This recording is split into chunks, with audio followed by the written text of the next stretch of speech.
Oke, teman-teman, kembali dengan Andi. Hari ini kita dapat tamu yang sangat spesial. Waduh. Waduh, Jadi spesial. namanya Koko Christopher Tahir ya. Jadi dia ini adalah seorang analis ya yang sudah sertifikasi tentunya. Jadi nggak hanya cuap-cuap gitu ya. Ya, Jadi harus ada sisi akademisnya. Itu yang selalu saya ngomong ya ke teman-teman. Bagaimana kita melihat dan belajar dari orang yang seharusnya punya background yang sudah jelas gitu. Jadi tidak hanya technical analysis itu tidak hanya garis-garis gitu loh. Jadi sebenarnya ada betul. dasar. Oke, jadi kita tidak usah berlama-lama lagi teman-teman. Mari kita bedah ilmunya. Waduh. Iya, dibedah. Waduh, berdarah-darah nanti. Jadi kita mulai saja teman-teman. Saya pikir sih perkenalan untuk latar belakang Koko Christopher ini sudah tidak perlu kita panjang lebar ya, paling singkat aja kok. Iya, Ya kok. nanti Ya, jadi kok. luas soalnya. Panjang kali lebar kan. Iya. Iya. Gimana, gimana? Silakan kok bagaimana awal muasal uh, menjadi seorang technical analysis gitu ya, maksudnya Eh sisi dulu, akademis gitu-gitu. kalau sisi akademis sih karena kerjaan ya. Karena kerjaan, aku pikir dengan ada sertifikasi, bisa ngasih gua nilai tambah juga gitu loh. Tapi kalau belajar teknik analisis sih udah dari dulu, dari 2010 malah. Gitu. Pertama kali kan masuk ke stock market 2009 waktu itu. Jadi post crisis masuk ke saham, kemudian belajar sini, belajar sana, bayar sini, bayar sana, akhirnya in the end of the day kayaknya semua nggak kepake gitu loh. Hanya sebagian kecil yang kepake.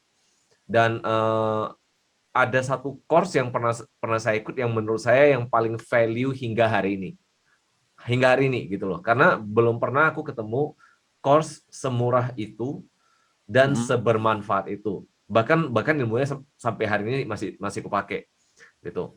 Tapi ya itu bukan yang dasar sih, itu yang udah lebih advance memang. Eh, Kalau teknik analisis memang dulu pertama kali belajar sama sekali nggak ada guidance. Dulu 2010 kita belajarnya masih via mailing list. Jadi kalau dulu ada Yahoo Groups dan Google Groups. Nah, kita Hmm. via email-emailan gitu loh. Jadi tektokannya itu via email, nanti kirim code-nya gitu loh. Dan itu memang jadul banget sih, jadul banget. Waduh, jadi ketahuan umur nih. Gitu. Dari sana sih awalnya. Jadi sampai akhirnya Oh. di 2015 atau 16 itu baru pertama kali mulai jadi karir analis. Oh, analis Tuh. ya kok ya. Ya, gitu. Sampai 2019. Nah, baru baru 2019 pindah ke training gitu. Tapi trainingnya Hmm. kerjanya juga sama, ada analisisnya gitu. Hmm. Berarti sekarang itu sebagai itu berarti kalau training itu kayak gimana kok maksudnya dari sisi Nah, kerjaan? kalau dari sisi kerjaan memang kerjanya kan trainer. Trainingnya Heeh. itu kasih ke klien. Jadi kebetulan kan saya kerjanya di perusahaan pialang berjangka, tapi yang di luar negeri. Nah, Oh. kerjanya yang ngasih analisis ke klien gitu. Oh. Ya balik, tapi kita kasih analisis, kita nggak kasih rekomendasi. Kita cuma kasih Oh. analisis, this is how it looks. Soal lu mau Hmm. trade di time frame berapa, lu mau trade seperti apa, ya udah balik ke masing-masing gitu loh. Tapi ya kita kasih gambaran besarnya seperti apa, data fundamentalnya kalau ada kita kasih, lalu kita kasih secara teknikalnya itu seperti apa, gitu. Oke. Nah, itu teman-teman, jadi latar belakang dari Koko Christopher ya. Nah, sekarang kita tidak perlu ragukan lagi bagaimana pentingnya juga Bitcoin ya. Kita kan ini mau ngomongin Bitcoin ya. Karena pentingnya Betul, Bitcoin itu perlu ada indikator technical analysis juga gitu. betul, Jadi sebenarnya indikator yang sering saya ceritakan berbagai macam itu harus saling mengkonfirmasi gitu ya. Jadi tidak boleh radikal gitu. Misalkan radikal tentang onsen data, radikal dengan TA, radikal dengan sentimen, itu bahaya banget. Itu betul, bakal bikin lu blunder gitu ya. Nah, betul. jadi saya pengen tahu nih menurut Ko Christopher, sekarang kondisi Bitcoin dari sisi technical analysis saja itu bagaimana kok menurut lu? Outlook-nya seperti apa? Kalau sampai hari ini, jujur gue masih bear. Gue masih belum ada ngelihat sisi bull sama sekali. karena belum ada indikasi bull untuk jangka yang lebih menengah hingga panjang. Jadi secara short term mungkin kalau di time frame yang lebih kecil kita bisa lihat ada tanda-tanda bull, tapi itu ya nggak bisa dijadiin patokan gitu loh. Misalnya kita ngelihat di 15 menit atau 1 jam, ya itu nggak bisa jadi patokan untuk ngelihat yang jangka panjang. Kalau misal kita mau lihat yang jangka panjang, minimal kita lihat yang 4 atau 8 jam. Itu. Itu pun masih hanya indikasi, belum ngasih konfirmasi gitu. Karena Hmm. kalau kita mau lihat konfirmasi, jujur konfirmasi untuk uptrend itu masih jauh banget, jauh banget. Jadi dari harga sekarang ya nambah-nambah kira-kira 20 hingga 50% lah gitu. Kalau nggak salah ingat itu Bitcoin harus di atas 60.000 baru benar-benar confirm uptrend Iya. gitu. Tapi kalau dia crossing ini kok EMA 34, dia berhasil manjat lagi ke atas gimana kok? Kalau itu sih menurut aku sih masih short term. Karena prinsipnya aku kalau kita cerita uptrend dan downtrend, kita nggak bisa hanya berpatokan sama moving average. Moving average memang ngasih lu informasi, tapi ingat kembali, moving average itu adalah produk turunan dari harga. Gitu. Sedangkan Oh. yang saya lihat adalah harganya sendiri, yaitu high, low, open, close. Oh. Dan untuk menentukan suatu tren itu naik atau turun, maka kita harus ngelihat lower high terakhir itu seperti apa atau higher low terakhir itu seperti apa, baru kita bisa bilang oke, this is up, this is down. Dalam kondisi ini higher low terakhir itu di 59.500 gitu. Kalau itu sudah break, baru saya bisa katakan oke, kita ada indikasi untuk uptrend. Masih belum confirm. Karena kita akan dapat konfirmasi setelah ada retracement beneran, jadi harga koreksi dulu, baru naik ngebuat new higher high atau high yang lebih baru itu bisa katakan confirm. Tapi setelah misalnya terjadi nih break di lower high terakhir, kita mau speculate untuk ngambil koreksinya, boleh nggak? Boleh aja. Itu. Karena kembali ke teknik DCA sebenarnya kok ya. Jadi sebenarnya bagaimana kita melihat suatu tren itu ya, jangan hanya di time frame yang pendek, tapi kita coba zoom out aja gitu. Karena Betul. sebenarnya kalau di zoom out 12 tahun ya Bitcoin tidak pernah turun sebenarnya. Gitu. Nah, itu yang Betul. mesti dipahami sih. Cuman pentingnya TA adalah bagaimana kita bisa cari posisi entry kan kok ya. Jadi posisi entry yang paling tepat biar profit lu maksimum gitu loh. Betul. Cuman ya balik lagi untuk benar-benar ngerti TA ya butuh waktu, butuh latihan. Masalahnya kan Ya. kondisinya sekarang lagi hot-hotnya nih. Orang-orang jadi bingung nih, gue mau ikut atau enggak ya? Gue mau belajar TA atau enggak ya? Nanti belajar TA-nya nanggung atau gimana gitu loh. Makanya kalau untuk sekarang, menurut saya sih paling oke, yang masih baru masuk, TA-nya dikesampingkan dulu dah. Jangan dibingungin dulu. Ya udah pokoknya setiap bulan atau setiap minggu, DCA aja, nggak usah pusing gitu loh. Daripada nanti salah-salah analisis, wah ini kayaknya mau turun nih, nggak masuk dulu dah, tiba-tiba harga udah naik, masuk nggak ya? Pas udah masuk, kok turun Turun. ya, gitu loh. Jadinya serba salah gitu loh. Jadi daripada nebak-nebak begitu, ya udah mending kalau memang mau masuk dan memang pemula, ya udah start aja, nggak usah pusing. Gitu. Nah, teman-teman dengar ya kalau baru di dunia kripto spesialnya di Bitcoin gitu ya. Di Bitcoin itu you mesti DCA aja gitu. Karena kalau misalkan technical analysis itu butuh waktu. Dan kalau saya sih sarannya belajar di saat bear market sih. Karena waktu lu panjang gitu. Karena kalau lagi winter begitu ya, itu boring banget guys. Itu tidak seperti hari ini. Kalau lagi winter, apapun yang lu beli, besok turun gitu. Nah, itu saatnya belajar gitu ya. Betul. Jadi jangan terlalu banyak lihat market, update teknologinya. Karena kan kripto dan Bitcoin itu adalah tech gitu ya. Ini adalah teknologi. Jadi jangan samakan dengan saham yang ada perusahaan di belakang. Ini berbeda. Tuh. Nah, kok aku pengen tahu kok kalau technical analysis kan banyak indikator ya. Nah, indikator favorit yang bisa lo pakai apa kok? Nggak ada. Nggak ada. Serius, nggak Kenapa ada. bisa gitu kok? Karena gini, gimana pun yang namanya indikator adalah produk turunan. Jadi kalau lu bisa ngerti baca chartnya doang tanpa indikator, itu ngasih lu informasi yang jauh lebih banyak sebenarnya. Karena Oh. ya gimana pun indikator akan telat gitu loh, nggak bakal ngasih tahu lu informasi yang on time. Hmm. Jadi yang bisa lu lakukan, misalnya lu mau pakai indikator, boleh. Indikator ada beberapa teknik yang mungkin bisa ngasih lu cara anticipate sebelum harga terjadi. Misalnya nih, kalau ada yang pengguna MACD, Hmm. kan ada itu divergence, bullish divergence, bearish Iya. divergence, yang begitu-begitu, nah itu bisa dipakai gitu loh untuk ngasih antisipasi sebelum harganya terjadi. Karena ada Hmm. kemungkinan misalnya kita ngelihat, misalnya nih analisis di weekly, nah di weekly ini ada nih divergence misalnya, bullish divergence. Wah, tapi di daily belum ada konfirmasi sama sekali atau di time frame yang lebih kecil nggak ada konfirmasi.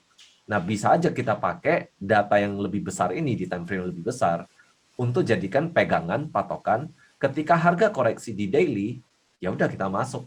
Toh memang udah ada konfirmasi di time frame yang lebih besar. Gitu. Hmm. Berarti berarti sebenarnya kita mesti paham betul ya basic daripada eh, technical analysis sendiri ya, Betul. candlestick-nya itu. Betul, Maksudnya betul. kadang kan aku lihat indikator tuh banyak orang pasang kayak udah rocket scientist gitu loh. Jadi lahirnya tuh kayak Iron Man gitu kan. Jadi Betul. kayak aku sendiri juga bingung gitu. Kayak kayak aku kan stylenya beda ya kok ya. Jadi aku Haha, nggak begitu expert di TA sih karena haha, saya sendiri kan belum sertifikasi technical analysis ya. betul. Karena saya belum berani juga gitu ngajar-ngajarin orang. Sendiri juga cuman bermodal baca buku ya. Itu kan sebenarnya setiap orang membaca buku itu kan menghasilkan asumsi yang berbeda-beda, benar nggak kok? Betul. Nah, meskipun Interpretasi pasti teorinya beda. sama, misalkan mungkin saya baca misalnya William O'Neill misalkan kan, nah itu kan mungkin yang kok Kristo baca sama saya ada yang ditangkap, ada yang beda gitu. Betul, Nah betul. itu yang saya agak takutnya di situ. Betul. Maka saya kalau ditanya, di lu jual sinyal nggak? Ya enggak lah, ngapain gua jual sinyal? Emangnya I'm gua not a trader, come iya. on gitu loh. Iya, emangnya perusahaan Kalau kok perusahaan Kristo ada telekomunikasi. nih, guys boleh nih. Nggak ada, nggak ada, nggak ada, nggak ada, nggak ada, gitu. Nah, pertanyaan selanjutnya kok, teknik yang paling favorit gimana kok?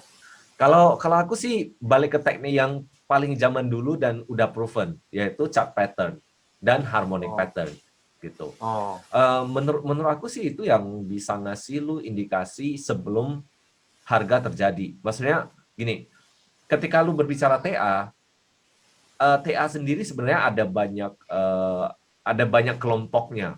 Kelompok dalam artian istilahnya banyak kepercayaannya lah gitu loh. Jadi ada orang yang tipe nggak bisa berimajinasi. Jadi harga belum terjadi nih, dia nggak bisa imajinasi. Kalau misalnya harga hit ke sini, nanti dia bisa begini, begini, begini, begini gitu loh. Ada orang tipe seperti itu. Kalau orang tipe seperti itu, mereka akan lebih cocok pakai indikator dan mereka lebih cocok ngelakuin yang namanya mechanical trading system, yang mana semuanya udah based on SOP. Kalau hmm, angkanya segini, ya lu buy. Kalau angkanya nggak segini, ya lu jangan buy. Gitu. Jadi memang rule-nya tuh udah fix banget, udah saklek. Kalau tipe yang kedua itu tipe yang orang-orang yang bisa berimajinasi. Jadi misalnya setelah digambar di chart, dia bisa berimajinasi, wah ini kalau misalnya dia break bawah sini, bawah garis ini, maka ada potensi begini nih. Kenapa ada potensi begini? Nah, nanti dia keluarkan supporting information-nya gitu loh. hmm. Nah, kalau aku tipe yang kedua, yang lebih bisa berimajinasi. Aku punya teman yang sekantor yang nggak bisa berimajinasi. Jadi dia orangnya saklek, pokoknya A ya A, B ya B. Eh, Kalau menurut aku sendiri sih, yang kedua ini ada plus, ada minusnya. Plusnya ya tadi, lebih fleksibel. Minusnya orang yang tipe kedua ini, eh, dia sering sekali membuat asumsi. Oh, Gitu. Jadi semua based on asumsi, based on pengalaman. Dan ini susah banget untuk dijadiin robot. Di sistemin itu susah banget gitu loh. iya, Kalau yang tipe pertama tadi, lu kalau ngerti coding, lu codingin udah jadi otomatis gitu. Udah enak gitu. iya. Jadi ada plus dan minusnya. Kalau aku lebih suka yang kedua gitu karena lebih apa ya, lebih bereksplorasi, lu lebih banyak bereksperimen dan sebenarnya lu belajar akan lebih banyak nantinya gitu. Hmm. Berarti teknik favoritnya adalah melihat chart pattern kok ya. Yes. Yes. Hmm. Jadi kalau misalnya kita intip Bitcoin, sebenarnya ada 2 chart pattern yang terjadi waktu itu. Oh. Gitu. Makanya sebelum dia drop, waktu dia di angka, waktu tanggal 18 April yang drop pertama itu, pattern udah break di hari itu. Gitu. Dan memang di pattern udah ada informasi harga berpotensi ke angka lebih kurang 30.000. Nanti kita ngomong. Wah, Biar seru nih. penasaran. Jadi kita ngomongnya di akhir. Jadi nontonnya sampai akhir. Iya. Ini kan teman-teman yang semua nonton pasti nungguin kan price action kan, saya tahu. Iya. Nah, kemudian kok menurut lu ya, ini saya penasaran ya, karena sekarang kan lagi sangat hype ya dengan sekolah-sekolah tradingnya. Saya tidak tahu maksudnya legalnya atau keabsahannya seperti apa gitu. Terus banyak sekali grup-grup yang menjual technical analysis gitu ya. Menurut Ko Christopher sendiri, orang bisa dibilang sebagai analis ya, itu seperti apa gitu? Sama kriterianya seperti apa sih sebenarnya? Kalau itu sih sebenarnya di Indonesia nggak ada kriteria benernya ya. Tapi banyak Oh, analis di sekuritas-sekuritas yang memang ngambil sertifikasi gitu loh. Sertifikasi ini juga ada banyak jenisnya. Ada ya. CFTE, ada CTA, ada CMT, dan sebagainya. Yang manapun yang diambil, selama itu certified di technical analysis, menurut saya sih oke-oke aja. Gitu loh. Nggak ada yang lebih hebat dan nggak ada yang lebih jelek juga. Yang penting nanti di aplikasinya gitu loh. Balik ke aplikasinya, karena gimana pun lo ambil sertifikasi, bisa saya katakan isi di dalamnya itu semuanya teori. Ya. Balik lagi nanti lu prakteknya mau seperti apa, kan begitu. Ya kalau memang lu prakteknya udah baik-baik saja, ya udah jangan diubah lagi gitu loh. Kalau istilah orang-orang programmer, code yang udah bagus, tolong jangan diubah sama sekali. Nanti muncul aneh-anehnya kan gitu. Ya Nanti sama. nongol box-nya ya repot loh. Betul. Betul. Jadi lu udah nyaman pakai satu cara, udah profit, ya udah jangan pusing-pusingin lagi gitu loh. Iya. Kalau saya sih lebih sering pakai Fibonacci ya kok ya. Saya lagi dalemin sih. Saya pakai Jadi juga. ya, Saya pakai juga. karena karena menurut aku sangat simpel gitu loh. Dan kok selalu kejadian gitu. Itu yang saya bingung. Betul. Kok selalu nyentuh ya golden ratio-nya. Saya pakai kan. Terus saya lihat kok nyentuh terus ya. Nanti kita juga ada combine sama Fibonacci. Oh, Iya, seru nih. jadi lebih seru nanti. Oke, itu di akhir ya teman-teman. Jadi Akhir. sekarang kita lanjut ke pertanyaan berikutnya. Ya, menurut Ko Christopher secara personal, Nah, apakah bull run sudah selesai? personally menurut aku sih belum. Menurut aku ya, belum. Nah, Tapi kenapa kok? secara short term kan ini udah jebol kan. Secara short term udah jebol, tapi menurut aku belum selesai. Gini, kita coba tarik garisnya seperti apa. Secara personal menurut aku belum kelar, karena menurut aku ini hanyalah koreksi dari pergerakan parabolik yang cepat banget. Jadi dari 2019 awal itu kan bottomnya banget kan. Kemudian harga pelan-pelan merangkak sampai hari ini. Gitu. Kemudian ini koreksi tajam, tajam banget malah gitu. Menurut aku sih ini kalau istilahnya di Indonesia itu bandar lagi nurunin penumpang Oh gelap gitu. ya, Ha-ha. ya. Jadi para penumpang gelap diturunin, Cut loss ya. cut loss gitu kan. Nah, bandar udah dapat barang murah, ya udah baru nanti diangkat lagi. Tapi udah pasti ini nggak akan terjadi parabolik seperti kemarin. Maksudnya ini kalaupun break angka yang kemarin 64.900, dia nggak akan sekencang yang kemarin gitu. Alasan utamanya sih begini. Saat ini bandar udah pasti akan nyimpan barang dulu, ngumpulin barang di harga murah. Jadi ini ngebuat orang-orang pada punya feeling, waduh ini naik lagi nggak ya? Aduh ini jangan-jangan bulannya udah kelar ya? Aduh mau gimana ya? Jadi ngebuat orang jadi galau gitu. Ketika lu galau, bandar, yes, gua sukses gitu. Nah, yang dilakukan mereka adalah ketika nanti udah selesai akumulasinya, baru mulai dikeluarkan senjata-senjatanya. Seluruh informasi yang bagus-bagus nongol di media. Gitu. Biasanya seperti itu. Termulai sih kok. Eh, belum. Ini masih hanya Dikit-dikit. pancingan, Ya, pancingan dikit-dikit. gitu. Nah, jadi akumulasi, kemudian nanti orang-orang yang ngerti TA, mereka udah dapat indikasi awalnya, mereka akan bantu ngerek harganya kasih naik. Oh, Ketika udah deket akhir, baru semua good news keluar. Gitu. langsung kita masuk ke mania phase ya. Ya, betul, betul. Euforia. Berarti ini sebenarnya lagi position week of accumulation kayaknya kok ya. Kalau saya lihat. Wah, saya nggak ikutin week off tersebut.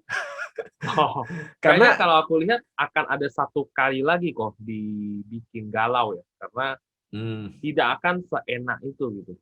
Kan kemarin saya ada di YouTube ngomong kan, ini tidak akan terjadi V-shape recovery lagi. enggak. Karena enggak, ini pasti akan dibikin sideways, yang malah Betul, cenderung bikin lu berpikir bahwa sebenarnya bullnya sudah selesai. betul, betul. Nah, disitulah kita akan merasa sentimen adalah segalanya, karena kemarin banyak teman-teman juga, ada beberapa analis juga ya, itu udah mulai putus asa kok. Jadi dia bilang, ngapain saya capek-capek ya hitung katanya. Mending nunggu tweetnya Elon Musk katanya. Nanti juga naik. Lah, saya bilang kok jadi begitu gitu. Itu bahaya banget loh. Betul, Kalau betul. begitu. Betul. Itu kita udah di drive sama berita, aneh banget gitu kan. Betul. Jangan. Jadi teman-teman tetap stick to your plan ya. Jangan pernah uh, kegeser gitu mindsetnya. Karena Betul. pegang data lu olah jadi informasi, terus lu mesti percaya sama yang lu punya. Betul. Kalau Ya. aku sih ketika analisis aku masih percaya simplicity yang ngebantu lu analisis lebih dengan lebih objektif. Karena kayak misalnya week off itu, menurut aku sih itu cara analisis yang udah terlalu rumit gitu loh. Dan biasanya probabilitasnya nggak tinggi. Iya. Gitu. Makanya balik ya udah chart pattern yang biasa dan harmonic pattern itu udah more than enough. Harmonic pattern sendiri aja itu udah rumit sebenarnya. Rumit itu harmonic Rumit. pattern ya. Gitu. Jadi lu udah gambar chart pattern-nya, lu gabungin sama Fibonacci, kemudian ya pusing gitu loh. Oh, kalau nanti di akhir kok, jangan sekarang kok. Betul, betul. Betul. Kita lanjut ke tanda-tanda bagaimana kita melihat tanda-tanda bear market. Oke. Tanda-tanda bear market kalau menurut aku sih pertama kalau aku pasti lihat dari harga. Aku bakal ngelihat harga tuh seperti apa. Kemudian yang kedua ngelihat market kondisinya seperti apa. Gitu loh. Kalau kondisinya orang-orang udah mulai benar-benar ninggalin market kayak tahun 2018 gitu kan. Itu biasanya udah mulai pertanda gitu loh. Nah, meninggalkan market dalam artian meninggalkan benar-benar for good. Saat ini yang udah cut loss masih ada hope. Masih ada hope, tapi masih ragu nih. Sebenarnya ini naik apa turun ya? Kalau aku masuk sekarang mau gimana ya? Kalau dari view-nya aku, lu kalau masuk sekarang, simply gua akan jawab spekulasi. Iya, spek buy jadinya. Betul. Kenapa aku bilang spekulasi? Karena begini, pertama, lu nggak ada konfirmasi uptrend sama sekali. Gitu. Kedua, kemarin kan habis break, habis dalam lah, kira-kira begitu. Nah, kalau misalnya nih, lu nggak punya pemikiran bahwa ini adalah spekulasi, yang ada lu akan jadi kayak blind hope. Lu bener-bener hope doang gitu loh. Istilahnya doa harganya bakal naik. Gitu. Kalau aku sih bakal ngelakuin ini sebagai spec buy. Kalau misalnya harga turun di bawah low kemarin, most likely aku akan cut loss. Kalau nggak punya plan itu, mending jangan masuk. Tapi, nah ini sisi kebalikannya. Kalau ini benar-benar seperti perkiraan saya, bahwa ini bisa jadi the new bull, artinya ini jadi awal banget dari bull market yang berikutnya, ya lu profitnya maksimal. Gitu aja. Iya. Gitu. Jadi dengan kata lain, sekarang lu mau risk sekitar 20%, dengan potensi lu bisa dapat profit maksimal, Atau lu nunggu konfirmasi, profit lu nggak maksimal, tapi lu nggak ada risk lu jauh lebih kecil lah. Mungkin dari angka sekarang ya jauh lebih kecil gitu. Ya. Nah, jadi itu ya teman-teman, kalau misalkan lu masuk ke suatu market, lu harus punya planning gitu. Jadi turun kamu ngapain, naik kamu ngapain. Jadi bermain di dua sisi. Bukan hanya mikir beli hari ini besok naik gitu ya. Itu Mhm. hati-hati pemikiran seperti itu. Jadi bagaimana setiap kali turun kita harus melakukan apa. Kalau Kofisto kan dia cut loss karena memang dia ini adalah seorang traders ya kan. Dan traders itu ya harus disiplin ya. Jadi kalau cut loss ya cut loss gitu. Nggak boleh cut loss jadi investor gitu kan. Nggak nyambung gitu ya. Kalau saya pribadi, saya akan DCA terus, karena saya memang tipenya spot dan nge-collect barang gitu loh. Jadi, gaya kita beda gitu. Jadi, jangan sampai gaya ini dicampur-campur. Nanti bakal stres kamu. Karena saya pribadi, saya suka collect Bitcoin-nya gitu. Jadi, dia semakin jatuh, saya titir. Gitu loh. Nah, tapi Kalau kan itu sumber income dari tempat lain. Ya. betul, setuju. Karena sumber income saya dari altcoin, itu altcoin itu pengaliannya luar biasa sekali. Masa kita nggak menyisikan sedikit pun sih uangnya gitu kan. Itu. Setuju, setuju. Wah, ini seru nih kok. Ini Iya. harus dibuka dengan lebar gitu ya mindsetnya ya. Karena sekarang saya ada banyak sekali TA-TA atau technical analysis yang bersiliweran begitu ya, tapi nggak ada planning di downside-nya seperti apa. Gitu. Betul, Tiap hari betul. hanya ngomong beli hari ini bulan depan naik gitu. Jadi 10 tahun lagi, alasannya 10 naik tahun juga lagi. nggak ada, 10 tahun lagi ya kan? nanti. Hmm. Terus itu kok, tapi kalau misalkan kita bilang orang belum lulus hop, itu saya setuju loh. Tahu nggak kenapa? Karena saya lihat di Mhm. Instagram sama Telegram grup aku ikut banyak tempat ya. Jadi berbagai negara saya ikut. Terus kan ada polling tuh, menurut lo bull atau bear gitu kan? Mhm. Saya tidak pernah menemukan polling yang bear market. Mau dia Mhm. membernya 250.000 orang. Mhm. Itu nge-vote ya, bull market itu 150.000 orang. Ya kan? Entah orang apa robot gitu ya. Tapi Ya. kayak the whole ecosystem tuh semua masih percaya the bull is not over yet gitu loh. Nah, Mhm. makanya itu yang ya saya expect buy gitu sekarang karena kan Betul, spot kan. betul. Ya. Kalau kalau menurut menurut aku sih gini, ketika lu udah mencapai satu titik di mana lu bisa benar-benar memisahkan mana yang trading, mana yang investing. Menurut gua sih saat ini lu buy terus nggak apa-apa. Kayak aku nih. Kalau aku kan misalnya akunnya ada aku bagi kan, ada yang khusus trading, Hmm. ada yang khusus DCA. Yang Hmm. DCA ya DCA, yang nggak disentuh lagi gitu. Iya. Yang trading ya benar-benar trading gitu. Hmm. Nah, tapi kalau yang DCA kira-kira gimana planning berikutnya gitu. Kalau memang kita pengen dapat maksimal, maka sebenarnya kita bisa lakukan hedging Hmm. gitu. Hedgingnya pakai derivatif sudah pasti. Nah, lu mau Hmm. derivatifnya perpetual contract, lu mau derivatifnya CFD, terserah.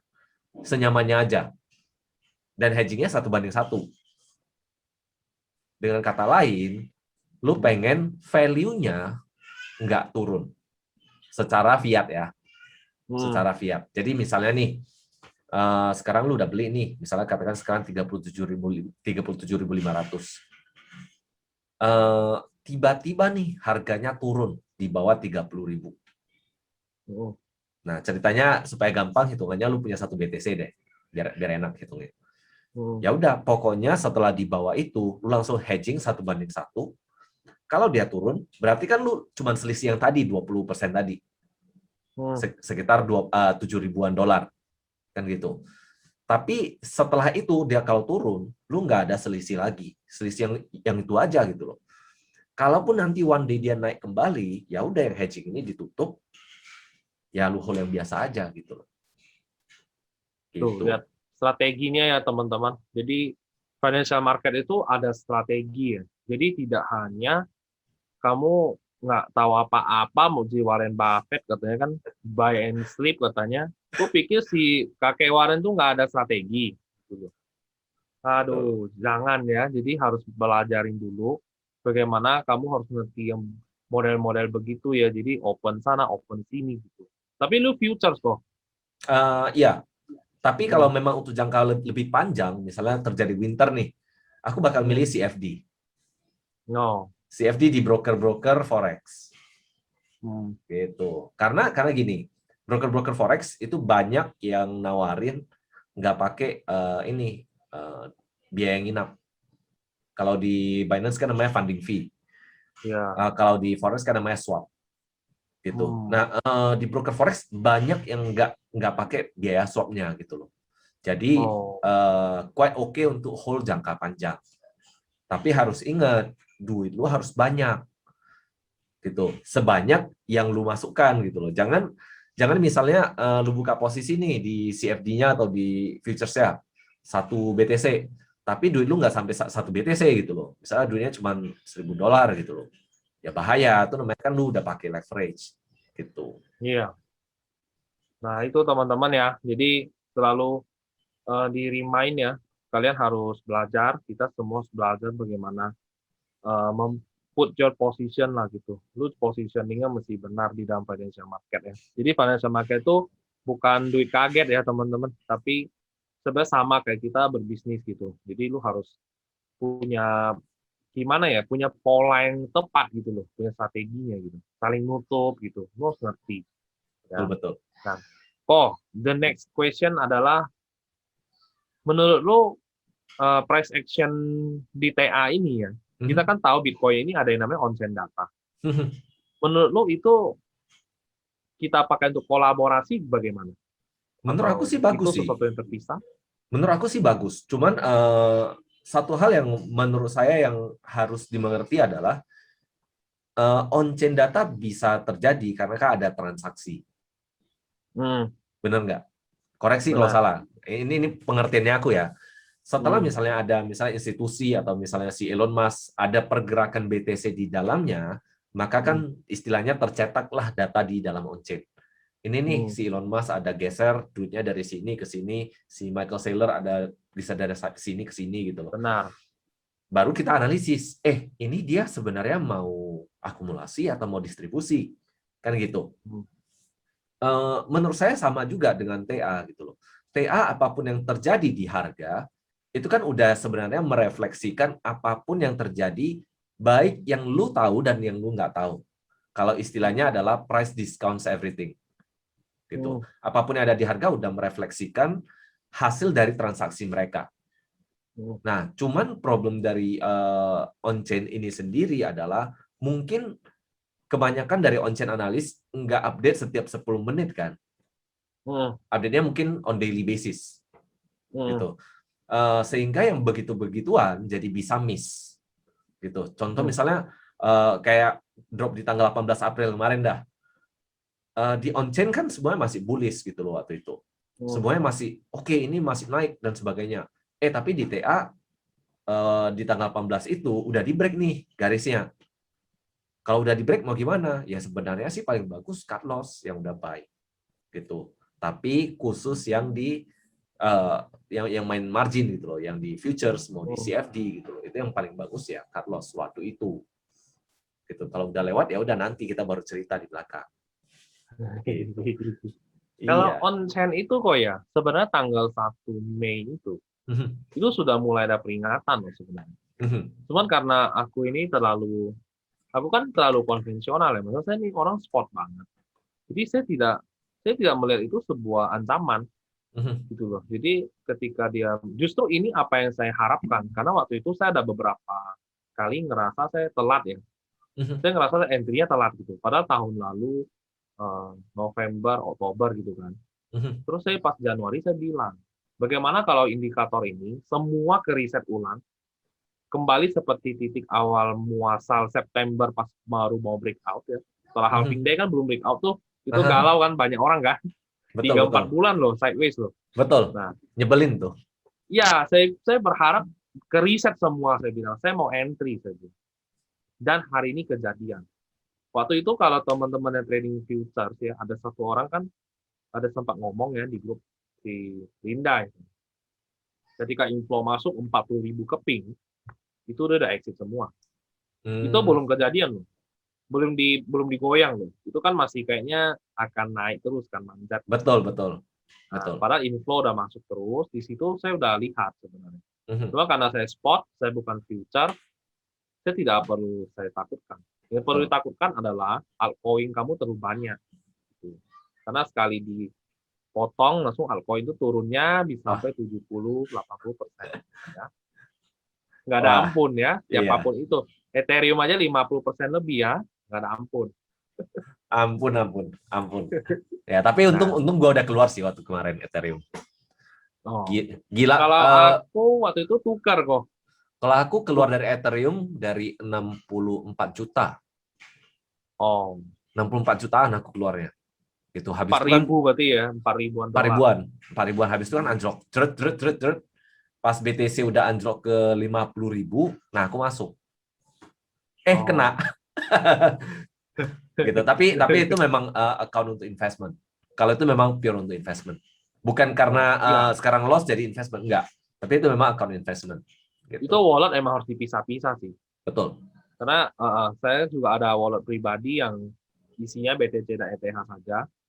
Nah, makanya sering saya show ke teman-teman itu, misalnya di Traktir atau di mana, itu semua akun trading, akun shitcoin semua. Itu saya ada kayak 50 atau 40 jenis gitu shitcoin. Jadi setiap Waduh. kategori saya ambil key-nya. NFT, DeFi, apa, semua gitu kan. Nah, memang itu gaya saya gitu, gaya mainnya. Nah, terus kok buku trading yang menurut lu paling memorable apa kok yang buat lu jadi referensi? Jujur aku nggak baca banyak buku. Itu dulu Hmm. supaya dapat konteks awalnya. Oke. Aku nggak baca banyak buku. Aku bukan pembaca buku yang baik. Lo bayangin itu ada buku di belakang. Itu buku untuk ambil sertifikasi. Waduh, keren. Itu ada buku untuk sertifikasi. Aku bahkan hampir nggak pernah sentuh. Oh. Gitu. Aku tipe orang yang lebih audiovisual. Jadi nonton videonya gitu. Kebetulan ada Oh. videonya gitu loh. Jadi aku nonton videonya, ada notes ya catat. Kalau enggak ya udah garis-garis di bukunya aja gitu. Tapi kalau Hmm. disuruh baca buku begitu ya enggak ini, enggak begitu tahan gitu loh. Iya. Tapi ada beberapa buku yang aku baca sampai selesai, dan menurut aku sih itu buku-buku yang selalu aku rekomend. Buku pertama yang wajib dimiliki kalau lu mau jadi trader ataupun siapapun lah yang mau masuk ke market, either lu mau ke saham, lu mau ke futures, lu mau ke crypto, buku ini menurut aku adalah buku wajib yang harus lu pahami, yaitu buku Hmm. si Jesse Livermore. Hmm. Bukan dia yang nulis gitu loh, karena ini ditulis kalau nggak salah setelah dia meninggal. Gitu. Judulnya Hmm. Jesse Livermore, Reminiscence of a Stock Operator. Uh, Hmm. Salah satu inti dari buku ini yang menurut aku yang paling berharga sampai hari ini yang aku jadi kepercayaan adalah soal media, dan Oh. benar-benar kejadian hingga hari ini gitu loh. Iya. Kejadian hingga hari ini maksudnya aku jadi punya kepercayaan begini. When you read news, when you do not read news, you are uninformed. When you read news, you are misinformed. Nah, itu. Makanya kalau aku ketika baca apapun yang ada di berita, kalau nggak ada datanya, ya udah, anggap angin lalu. Tapi kalau ada datanya, ya coba reconfirm sama sumber datanya. Gitu. Contoh misalnya nih, ada misalnya, let's say ada satu news rilis Hmm. dikatakan, wah ini si Michael Saylor mau jual BTC-nya misalnya. Hmm. Ya kalau kita dari sisi on-chain, ada nggak inflow? Ngecek inflow. Oh ada inflow, berarti confirm. Tapi kalau misal di berita seperti itu, tapi inflow nggak ada, jadi Hmm. Iya. questionable gitu loh. Iya. Nah, ini Kira-kira sisi gitu. dari yang biasa kita tahu sebagai sentimen analisis ya. Jadi sentimen analisis itu ada yang juga canggih banget sekarang, kayak dia ngecek hashtag dari Twitter ya. Jadi siapa orang pertama yang nge-tweet, terus siapa yang retweet, siapa yang like. Jadi dia kayak ngedetect buzzer-nya siapa gitu. Itu bagus loh tuh. Cuman saya belum expert lah di situ secara sentimen ya. Karena itu mereka pakai untuk detect doge gitu. Jadi bisa beli doge di harga 1.000 gitu, jual di 10.000. Jadi Wah, kayak too good to be true, tapi itu terjadi. Itu sentimen analisis. Nah, kalau masukan, maksudnya kalau banyak analisa tipe-tipe itu, kalian saling konfirmasi, terus jagolah di salah satu gitu. betul, Masterlah di salah satu, tapi jangan membuang sisi-sisi yang lain. Harus mengerti juga betul. minimal basic lah. Kalau saya Jangan TA itu apa itu kok VPA kok untuk hmm, aku. istilahnya jangan Basic lah. dibutakan lah. Jangan dibutakan aja gitu loh. Jangan Iya, fanatik. basic. Radikalis kalau Iya, dibilang. radikalis bener, bener, bener. Terus kok ini pertanyaan terakhir sebelum kita masuk ke sesi Bitcoin price action ya teman-teman. Yes. Jadi saya pengen tahu kok Christopher ini secara gelar akademis di TA itu sudah apa aja kok? Sekarang sebenarnya lagi mau menyelesaikan CMT. CMT. Itu Ya, kepanjangannya apa kok? Chartered Market Technician. Market Gitu. Technician. Yes. Jadi teknisi lah, jadi teknisi. Kerjanya apa? Teknisi gitu loh. Kalau CFTA nggak ambil kok? Enggak. Gitu. Karena dulu nggak ngerti ada sertifikasi begitu dan nggak ngerti bahwa sertifikasi itu bermanfaat gitu loh. Tapi sekarang istilahnya udah kerja di company yang multinasional, baru ngerti sertifikasi ternyata ngedongkrak harga lu gitu loh. Kalau selama ini kan yang aku jual ke company ya pengalaman gitu loh. Contoh kayak sekarang aku bisa kerja di sini karena ya jualan pengalaman. Aku udah di market lebih dari berapa tahun dan aku ngerti training gitu loh. Jadi mereka udah bertahun-tahun kan nyari orang yang bisa training dan orang yang ngerti market dan gue di irisan ini gitu loh. Gue ngerti dua-duanya dan gue udah lama punya pengalaman gitu. Jadi nggak jual sertifikasi dulu. Nah sekarang ya kita coba upgrade ya kan mau nambah duitnya bisa beli Ya. biar beli lebih banyak gitu loh. Nah jadi biar bisa lebih banyak yang diakumulasi ya udah ambil sertifikasi untuk naikkan gitu. Ya tapi Kalau aku di sisi lain gimana bukan kok? hanya itu sih. Tapi di sisi Oh, lain sertifikasi kan ada banyak informasi yang lu sama sekali nggak tahu. Kayak gue kan istilahnya, kalau istilah kerennya kan street smart. Belajarnya dari jalanan gitu loh. iya. Tapi kan kadang-kadang lu butuh yang akademis untuk unlock beberapa informasi yang lu nggak pernah perhatiin gitu loh. Jadi blind spotnya lu gitu loh. Jadi ngambil sertifikasi ya unlock hal-hal tersebut, ngasih lu tahu, di sini ada barang yang baru loh, yang lu nggak pernah dengar gitu loh. Contoh misalnya point and figure chart, siapa yang ngerti pakainya? Itu cuma X0 X0 X0 gitu. Tapi ternyata di CMT ini diajarin, oh point and figure ini ternyata ada manfaatnya gitu loh. Nah yang begitu kan kita nggak pernah tahu gitu loh, dan nggak pernah ada yang expert untuk ngajarin kita gitu. Iya. Oh, kalau itu dari sisi technical analysis ya, guys. Betul. Jadi itu banyak akademisnya juga gitu ya. Kalau saya sih, saya pribadi lagi mau coba itu kok sisi SSE itu. Jadi kayak Apaan tuh? itu buat blockchain sih. Jadi aku lebih kepada belajar ke dalam blockchain tuh benar-benar mau masuk ke dalam gitu. Jadi kayak kita rumit lah. Jadi itu kayak security-nya sih. Jadi kita Ah, pelajarin security sistem di dalam. Nanti dari situ biar saya lebih terkonfirmasi gitu. Karena kan sekarang banyak isu ya. Ini mungkin kita bahas di topik yang lain. Karena kayak DeFi sama staking itu kan risk-nya lumayan ngeri sebenarnya ya. benar, benar, Kalau diperhatikan ya. Karena benar. saya dari kemarin saya pelajarin gitu. Kok kayaknya nyawa kita di tangan orang lain gitu. Itu yang saya Betul, lihat. Nah, itu kita di topik yang lain. Oke. betul. Nah, teman-teman sekarang kita langsung ke sesi terakhir ya. Berarti yang ditunggu-tunggu, yang selalu Ya, ditunggu adalah apakah Bitcoin naik apa turun ya, besok harganya oke, berapa ya. Jadi oke. sekarang kita lihat price action. Bisa share screen ya kok? Boleh, boleh, boleh. Bentar ya. Apa kok? Ya. Aku nanti. Oke. Share screen.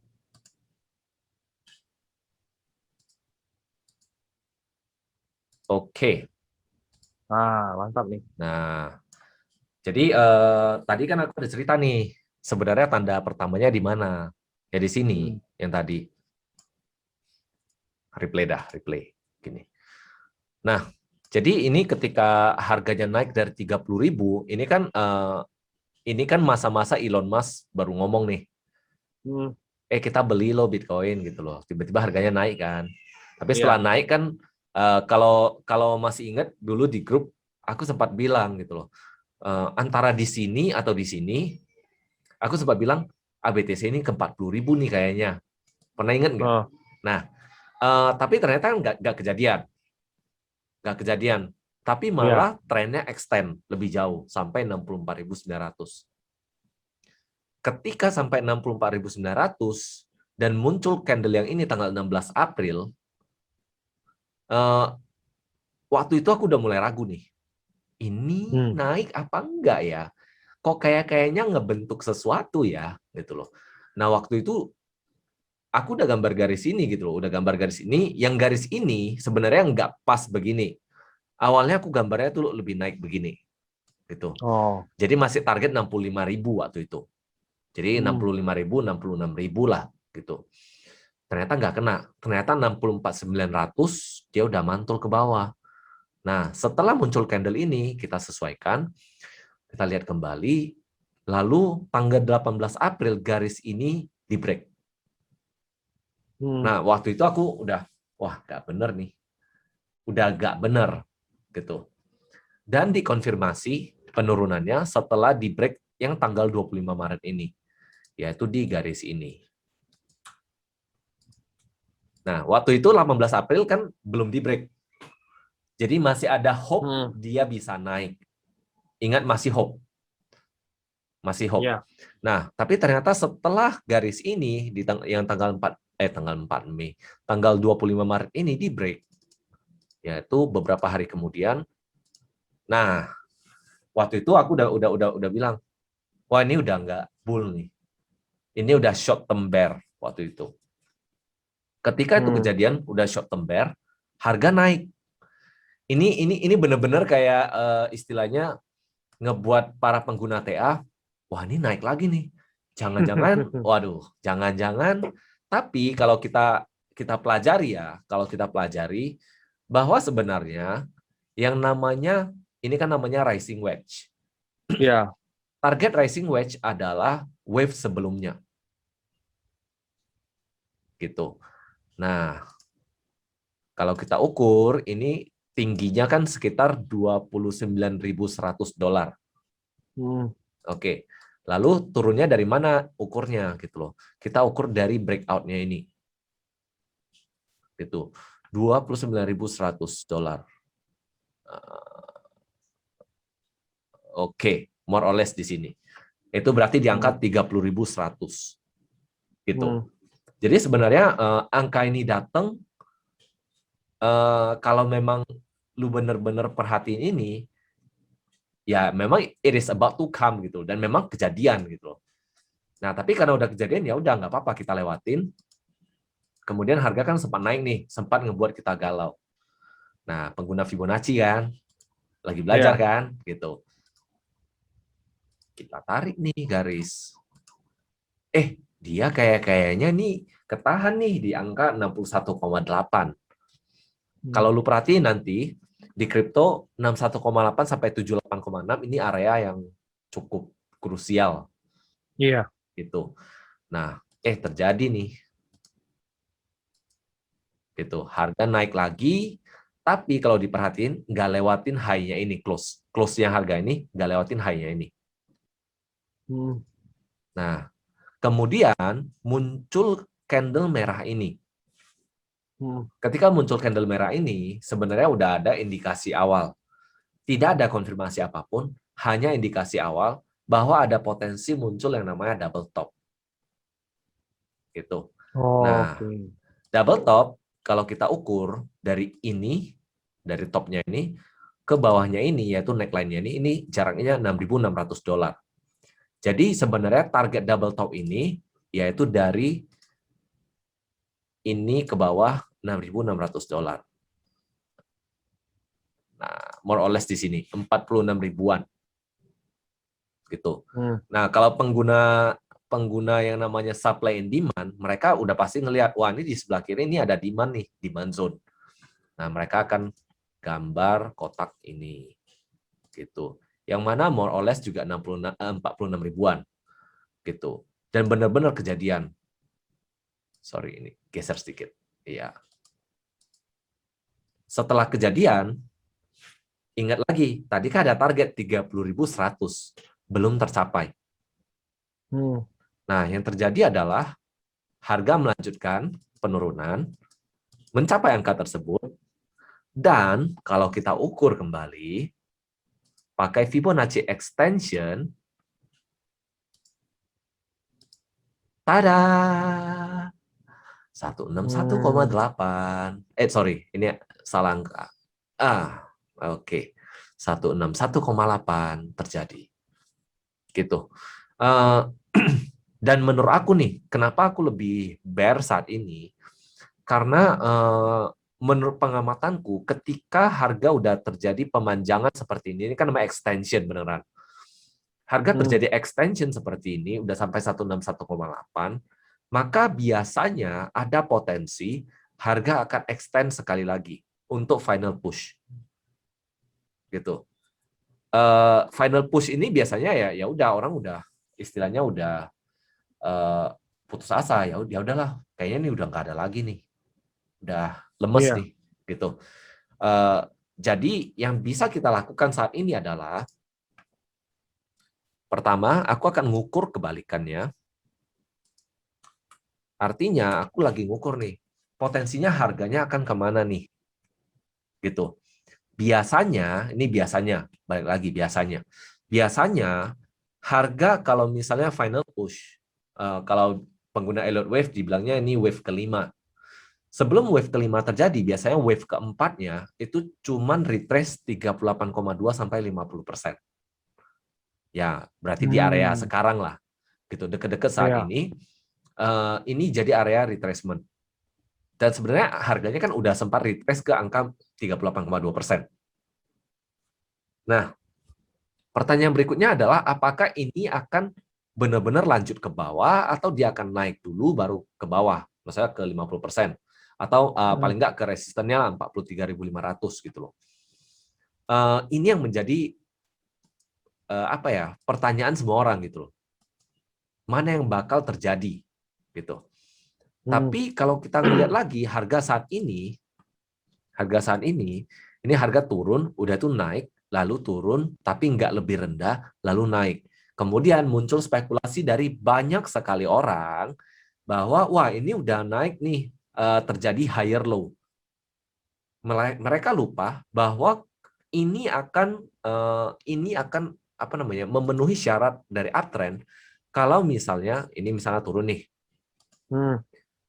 Kalau begini, ini belum uptrend.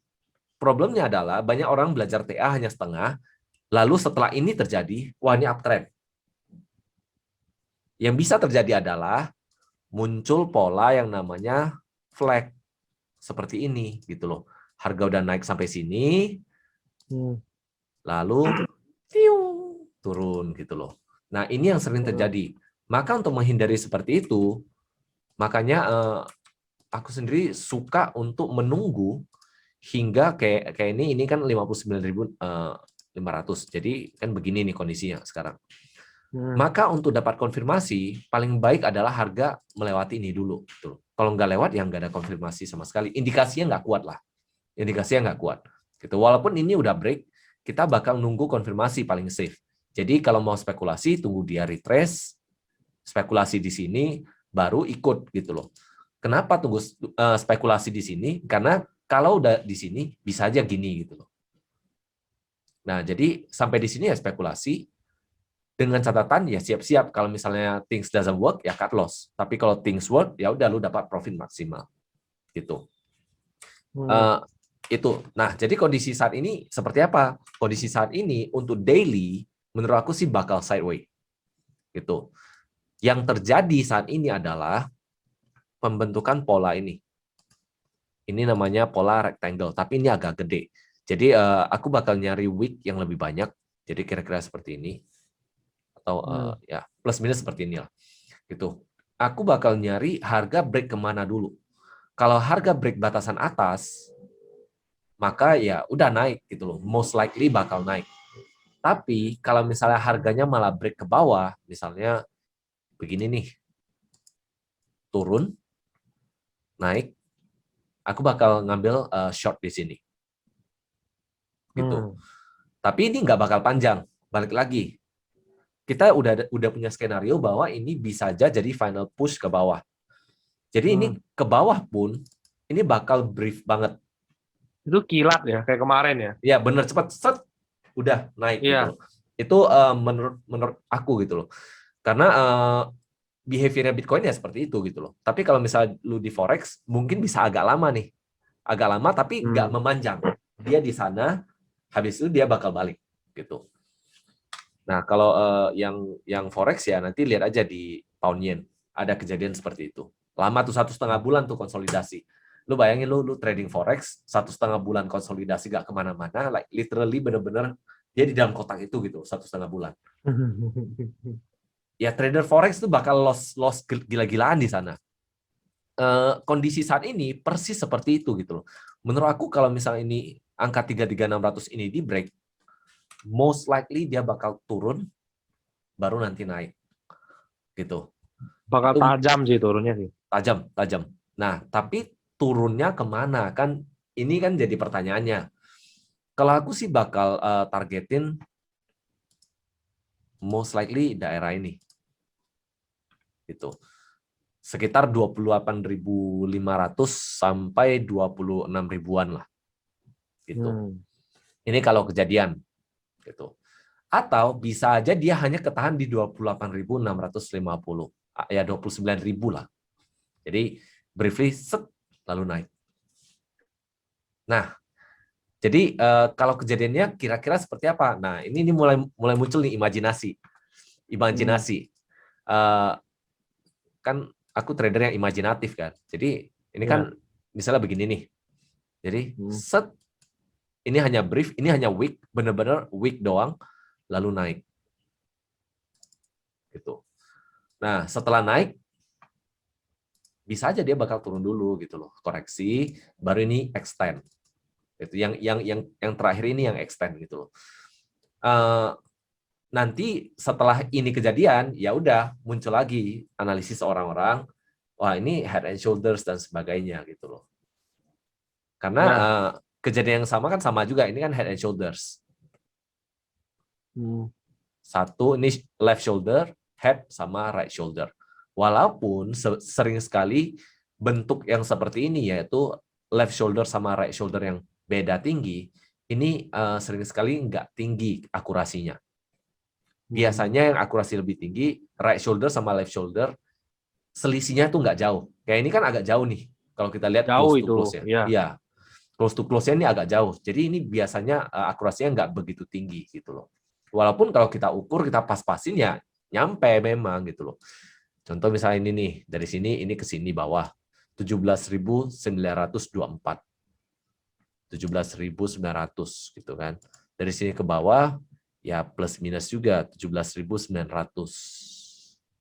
Gitu. Itu ya 29.000 lah target head and shoulders. Jadi ya banyak yang pas-pasin ya fine lah, nggak apa-apa sih. As long as it works for you ya it works saja gitu. Nah, tapi kalau saat ini menurut aku sih potensi ini bakal ada. Yang bisa kita lakukan saat ini ya berhati-hati gitu. Berhati-hati, antisipasi. Antisipasi. Kalau memang misalnya nih harganya nih nggak kuat nih, kayaknya nih bakal turun nih. Contoh nih yang pengguna candlestick pattern. Wah, ini kayaknya ini mau bearish engulfing. Kayaknya ya gitu. Tapi kan ini belum ada konfirmasi sama sekali kan. Gitu. Ya belum ada konfirmasi ya jangan. Hati-hati gitu. Makanya kenapa yang selalu saya tekankan di kelas apapun, risk management adalah hal pertama yang lu harus lakuin. Lu kalau nggak ada risk management ya mending jangan trading. Investasi aja. Benar. DCA gitu. Gitu. Kita sebut mitigasi resiko. Betul. Mitigasi resiko adalah salah satunya sebenarnya. Karena kalau risk management kita bercerita ada 4 step. Pertama identifikasi, kedua analisis, ketiga menerima, dan keempat baru mitigasi. Gitu. Nah, problem dari seluruh trader ini bukan Indonesia aja. Karena hal yang sama aku ceritain di Vietnam, hal yang sama aku ceritain di Thailand, problemnya sama persis. Yaitu mereka sebenarnya nggak bisa terima resiko yang mereka pasang. Udah pasang posisi nih, resikonya nggak bisa diterima. Efeknya seperti apa? Duduk makan, nonton laptop. Di WC, liatin handphone. Liatin harga gitu loh. Udah itu lupa kalau dia lagi boker. Udah 1 jam berikutnya kebas. Nggak bisa berdiri. Gitu. Ini kejadian yang sama gitu loh. Karena cerita yang sama, aku bawa di Thailand, aku bawa di Vietnam, sama. Kayak mereka kayak relate banget gitu loh. Ya, kayak gua banget gitu loh. Jadi salah satu hal yang penting bukan hanya mitigasi resiko, tapi menerima resikonya. Kalau nggak bisa terima, ya mungkin posisinya kegedean, gitu, atau investnya kegedean, gitu.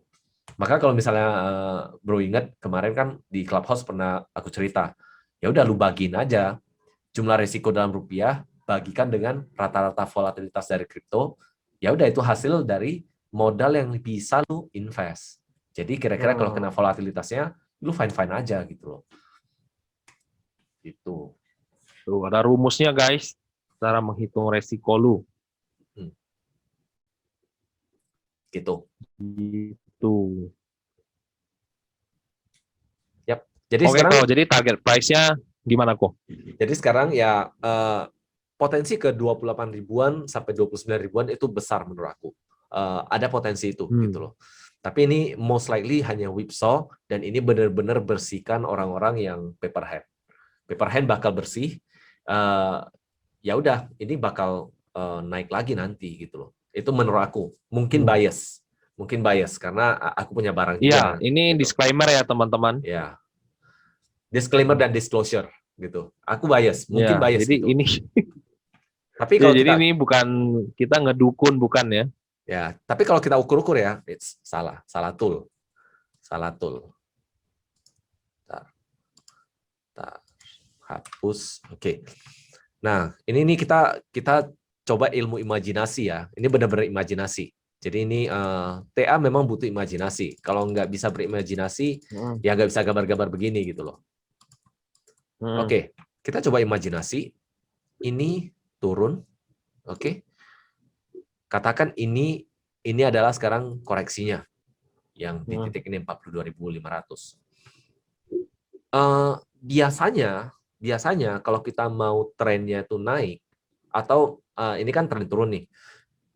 Biasanya kalau ini mau trennya nggak lanjut, kita butuh pemendekan. Jadi extensionnya biasanya nggak lewat dari 78,6 gitu biasanya. Tapi kalau dia stop di 50 aja, wah itu happy banget gitu. Dan menurut aku potensi itu akan ada gitu loh. Karena kenapa? Level ini udah pernah dites sebelumnya di tanggal 4 Januari. Jadi udah tested gitu. Dan di sini kalau kita perhatiin kan banyak sekali wick harga. Ini aku pindahin ini aja deh, biar nggak terlalu banyak kotak. Gitu. Di area ini banyak sekali wick harga. Sehingga ini menandakan bahwa ada something yang di sini. Kita nggak tahu. Kita nggak tahu apakah memang benar-benar ada order yang nungguin di sana, kita nggak tahu. Kita hanya bisa Ada yang spekulasi. jagain kali. Betul, betul. Dalam hal ini kita hanya antisipasi. Kalau memang benar ada, ya udah berarti ini bisa aja jadi level yang kuat. Gitu. Level yang kuat untuk harga mantul naik. Gitu. Nah, jadi kalau misalnya ini terjadi harga mantul, berarti pemendekan tren terjadi, maka ya udah target-target yang tadi yang di atas ya bisa aja tercapai. Gitu. Itu menurut aku. Mantap betul ya. Yap. Itulah technical analysis yang seharusnya.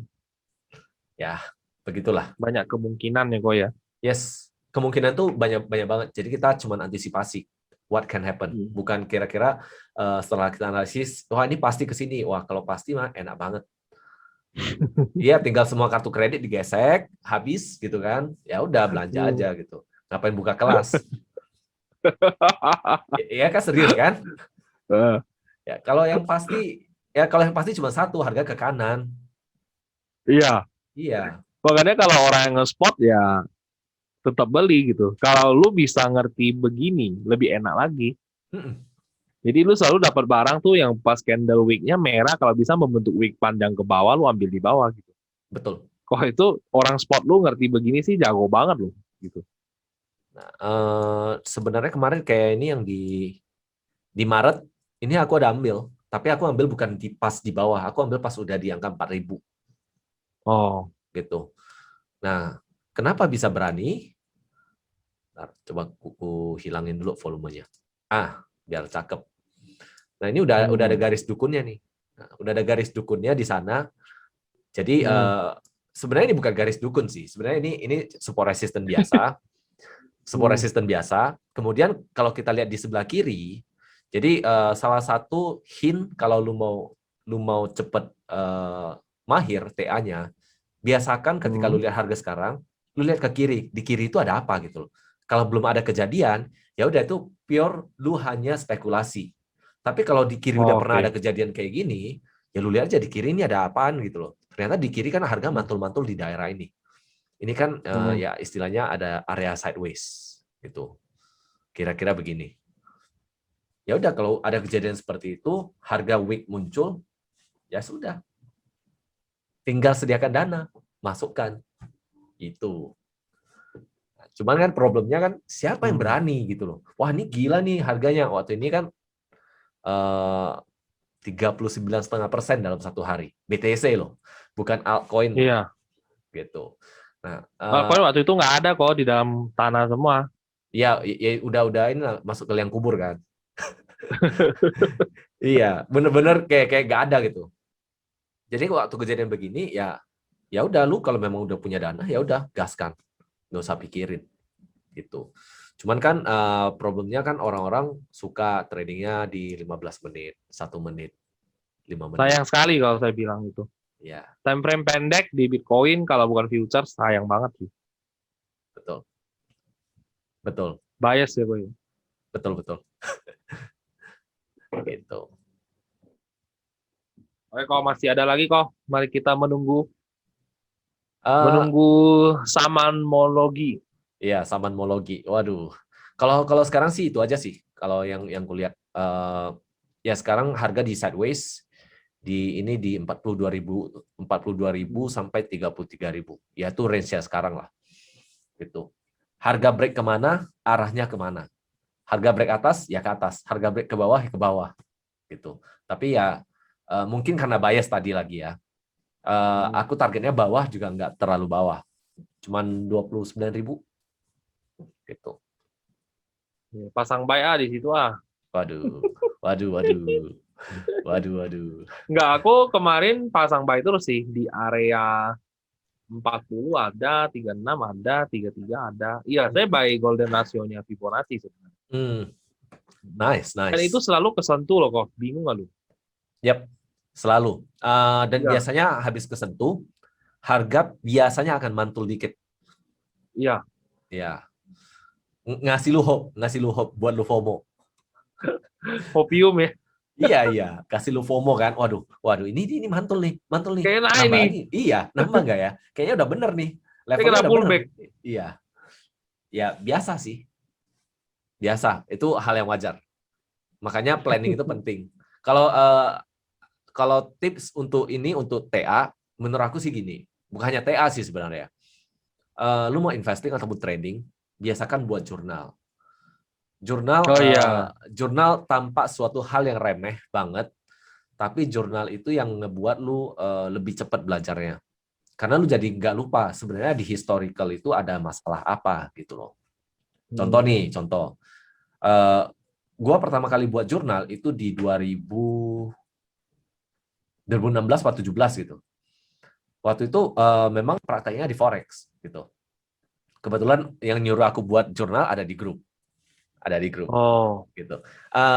Jadi awalnya aku kira remeh banget gitu loh. Tapi setelah udah praktekin, jadi ingat, bener ya. Setelah lu buat, lu jadi tahu gitu loh.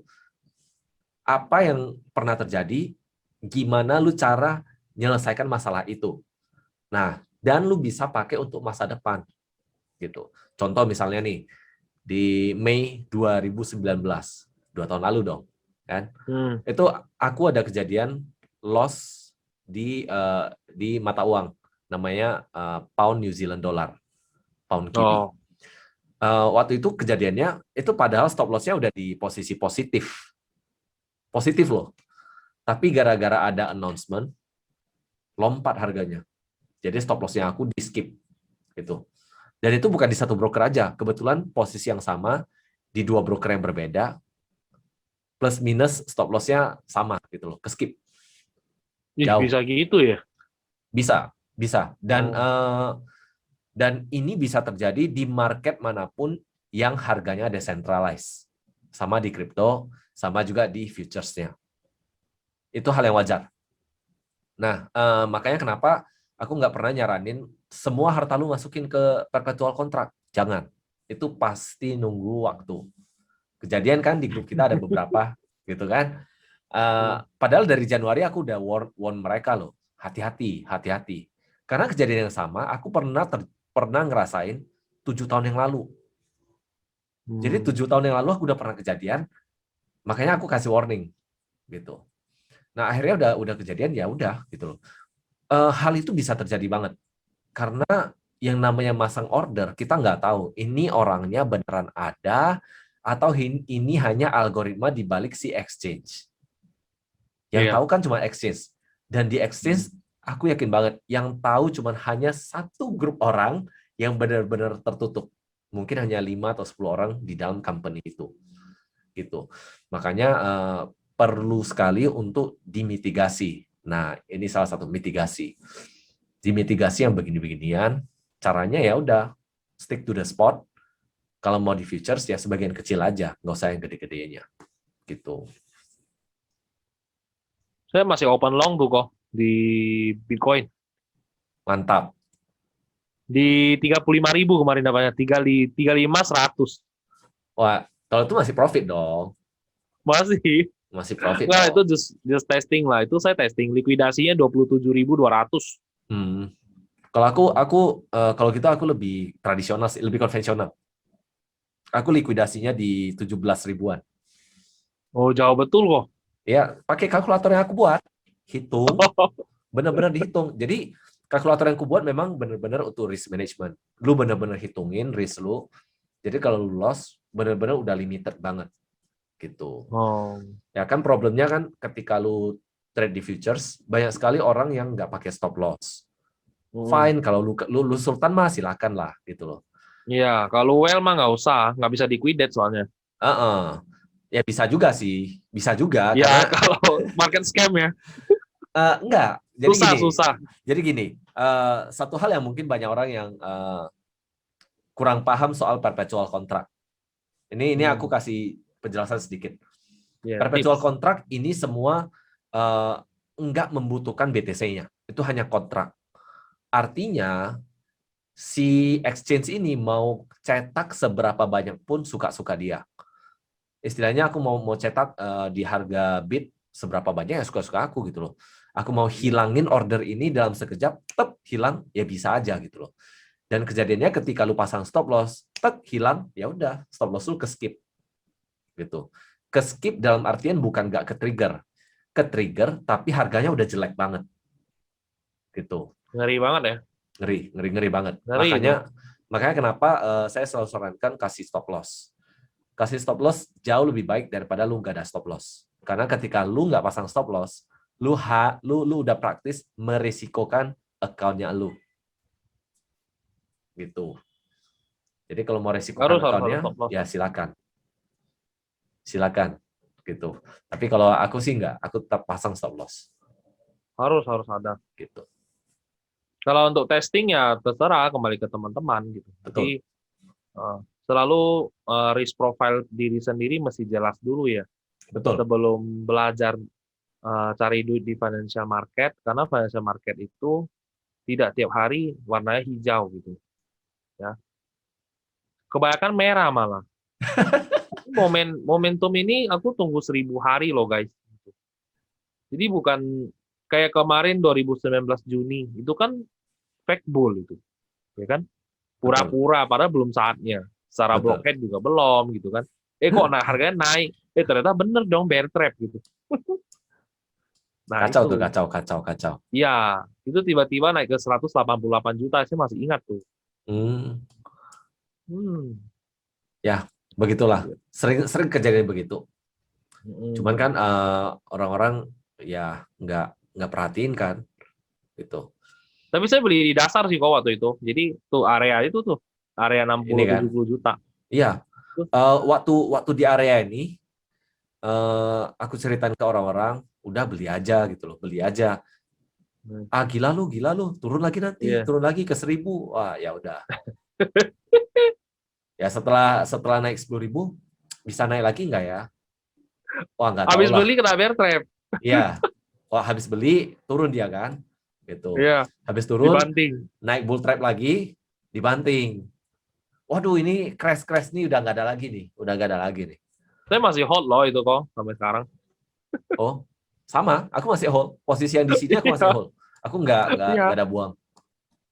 Karena targetku tuh jauh betul gitu loh. Maksudnya satu biji mau berapa miliar gitu kan. Itu baru Hmm. naik 188 juta ngapain dijual